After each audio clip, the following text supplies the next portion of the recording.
यानी असां जेके ऑनलाइन प्लेटफॉर्म्स यूज़ कयूं था उते जेको असां उन्हनि सां इंटरेक्शन कयूं था विद द डिफरेंट पीपल, उन्हनि में असां पंहिंजो पाण खे वेल बींग कीअं रखूं। वेल बींग जी माना इहा आहे त असां पंहिंजी सिहत सुठी कीअं रखूं, मेंटल हेल्थ कीअं सुठी रखूं, पाण रिलैक्स कीअं रहूं, न कि असां डिफरेंट शयूं पढ़ी पढ़ी उते, छो जो कॉन्टेंट गॾु आहे। ख़ुशीअ जो कॉन्टेंट तव्हांखे मिलंदो, वरी मथे वियो हेठां सेठ जो कॉन्टेंट मिलंदो, पाकिस्तान में वॾो वाक़ियो थी वियो, वरी तव्हां ॾुखु थींदो, यानी ख़ुशी ॾुखु मिक्स पियो थो थिए। सो इते असांखे वेल बींग ऐं जो पंहिंजो ख़्यालु करिणो आहे त इहे शयूं जेके मिक्स थियनि थियूं माइंड में, पोइ डिफरेंट क़िस्म जा इशूज़ जनरेट थींदा आहिनि इन्हनि शयुनि जे करे, ऐं पोइ असां उन्हनि इशूज़ खे कीअं टेक ओवर कयूं, कीअं हैंडल कयूं, हिन में असां इहा शइ सिखंदासीं। So digital well being basically इहा आहे, ऑनलाइन प्लेटफॉर्म ते रही करे कीअं असां उते तंदुरुस्त सिहत मेंटली बि फिज़िकली बि पाण खे असां बचाए सघूं, विक्टम न थियूं उते। छा आहे बाबा concern of digital well being? असांजा कहिड़ा कंसर्न हुअणु घुरिजनि? पहिरियों कंसर्न असांजो आहे फिज़िकल एंड साइकोलॉजिकल कंसर्न, यानी फिज़िकल एक्टिविटीज़ असांजूं मरी थियूं पवनि जॾहिं असां सोशल मीडिया यूज़ था कयूं। तव्हां नोट कयो, कलाकनि जा कलाक तव्हां स्क्रोल में ऑटो पायलट मूड ते हलिया वेंदा आहियो, या तव्हांखे ख़बर कान हूंदी आहे किथे आहियो, एतिरो सोशल मीडिया में गुम थी वेंदा हो, ऐं कलाकनि जा कलाक वेहण जे करे फिज़िकल तव्हांजी जेका बॉडी आहे उनखे डैमेज मिलंदो आहे। इहो तव्हांजो कंसर्न आहे हिकिड़ो। ॿियो साइकोलॉजिकल कंसर्न आहे, फिज़िकल ऐं साइकोलॉजिकल ॿई इंपॉर्टेंट आहिनि। नफ़्सियात जो ख़्यालु रखणु तमामु ज़रूरी आहे। नफ़्सियात हिकिड़ो दफ़ो ठिड़की त उहा वापसि साॻी जॻह ते न ईंदी अथव। तव्हांखे पंहिंजी हिन जो फिज़िकल जो ऐं साइकोलॉजिकल कंसर्न जो ख़्यालु रखिणो आहे। सेकंड कंसर्न छा आहे असांजो? Mental and emotional concern.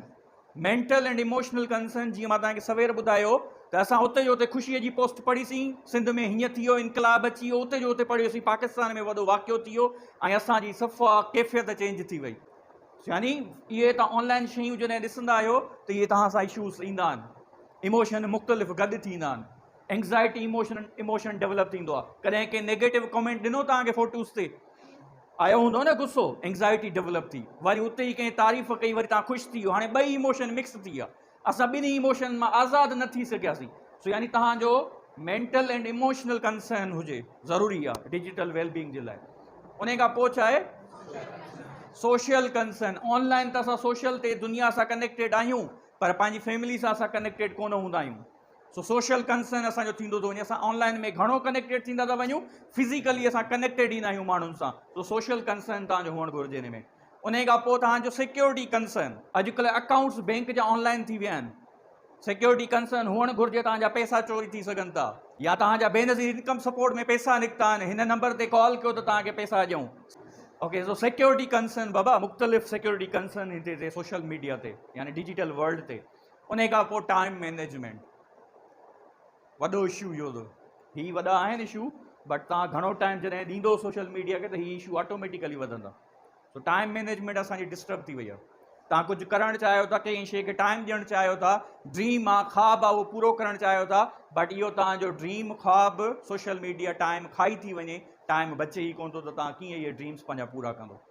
सो इहे मेजर जेके आहिनि 5 कंसर्न आहिनि, असांजा कंसर्न आहिनि, ख़दशात आहिनि।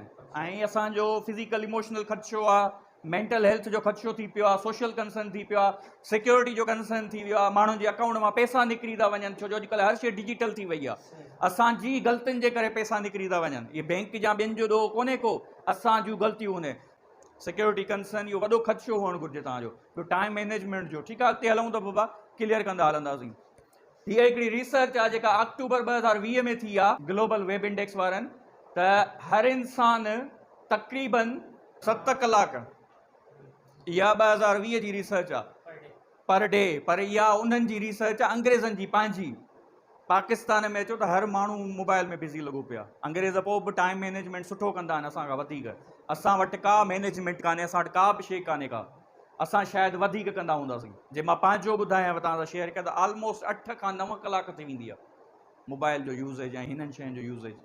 हिन में या त इंटरनेट जेके ही यूज़ था कनि 7 कलाकनि वारी रिसर्च में 6 कलाक 55 मिंट जेके आहिनि इंटरनेट हलाइनि था, यानी 7 कलाक, जंहिंमें 2 कलाक 29 मिंट हू चेट खे टाइम ॾींदा आहिनि, जेके माण्हुनि सां चेट कंदा आहिनि। टेलीविज़न यानी यूट्यूब ॾिसंदा आहिनि उते, यूट्यूब थी वियो या ॿिया के वीडियोज़ जेके अॼुकल्ह फेसबुक वॉच बि अची वियो आहे उन खां लिसनिंग म्यूज़िक जीअं तव्हां को मोबाइल में गानो हलाए हैंडफोन लॻाए छॾींदा आहियो या साउंड क्लाउड जी वेबसाइट आहे उहा गाना ॿुधण जे लाइ यानी उहे 1.5 कलाक ऑलमोस्ट उहे गाने ॿुधण खे था ॾियनि ऐं 1.25 कलाक गेम खेॾण खे था ॾियनि। हिते पबजी जा लवर वेठा हूंदा जेके सॼो ॾींहुं पबजी खेॾंदा आहिनि। ठीकु आहे न बाबा, यानी ही अंग्रेज़नि जी रिसर्च आहे, असांजी रिसर्च अञा भयानक हूंदी। असांजा मुल्क रिसर्च नथा कनि। जेको 7 कलाक ॿुधाए ऑलमोस्ट 12-13 कलाक माण्हू सोशल मीडिया ते वेठा आहिनि। ठीकु आहे बाबा, हाणे पेन पनो तव्हां सभिनी वटि आहे? तव्हां पंहिंजी कैलकुलेशन करे ॿुधायो त तव्हां केतिरो टाइम सोशल मीडिया ते इस्तेमालु कयो पिया था। इंटरनेट जी वेब ब्राउज़िंग केतिरा कलाक था कयो ऐं सोशल मीडिया यानी फेसबुक व्हाट्सएप हर शइ हिन में अची वई, स्नैपचैट हिन में सभु शइ अची वई, इंस्टाग्राम अची वियो, यूट्यूब खे केतिरो टाइम था ॾियो, टीवी जो मतिलबु आहे यूट्यूब, म्यूज़िक ॿुधण खे केतिरो टाइम ॾींदा आहियो, गेम केतिरो टाइम खेॾंदा आहियो। ऐं हिते हिकिड़ी शइ ज़हन में रखे छॾियो त बैकग्राउंड में म्यूज़िक हलायो आहे ऐं तव्हां हेॾां फेसबुक पे था हलायो, बैकग्राउंड में म्यूज़िक हले थो, त इहे ॿई अलॻि अलॻि काउंट थींदा। ईअं न त को हिकिड़ो ई कलाक यानी काउंट थींदो, इहे 2 कलाक काउंट थींदा। छो जो तव्हांजी ईयर्स जो जेको अटेंशन आहे उहा ओॾे आहे म्यूज़िक ॾे, अखियुनि जी अटेंशन किथे आहे? स्क्रोलिंग में, फेसबुक ऐं ॿी चैटिंग में आहे। इहे 2 कलाक काउंट थींदा। त हिन में बिल्कुलु ऑनेस्ट थियो पाण सां, हीअ मां तव्हां खां वठंदुमि कोन, इहो सिर्फ़ु तव्हांजी कैलकुलेशन जे लाइ हुजे त तव्हां अॼुकल्ह दुनिया यानी डिजिटल दुनिया में तव्हां केतिरो टाइम पिया गुज़ारियो। इहो तव्हां वटि जे लाइ आहे रिसर्च, या मुंहिंजे लाइ न आहे, सिर्फ़ु पाण एनालाइज़ कयो। ॾींहं में कलाक घणा आहिनि? 24 कलाक। 24 कलाकनि मां असां डिजिटल वर्ल्ड खे घणा था ॾियूं? अध खां मथे। सुम्हण वारी ज़िंदगी काउंट ई कान थींदी आहे। 8 कलाक तव्हां त सुम्हो, 8 मां बाक़ी घणा कलाक बचा? 16 कलाक बचा। 16 कलाकनि में तव्हां 11 कलाक, 12 कलाक, 13 कलाक, 8 कलाक तव्हां सोशल मीडिया ते डिजिटल वर्ल्ड में था रहो। डिजिटल वर्ल्ड में रहण जे करे अच्छा ही बक़ाया कलाक बि छॾींदा हूंदो मोबाइल चार्ज करण लाइ, ईअं हूंदो न? चार्ज न हूंदी त ॾिसंदा हूंदो चार्ज थिए न, तव्हां मां हथु मथे खणी उहो जेको चार्जर लॻाए मोबाइल हलाईंदो हुजे।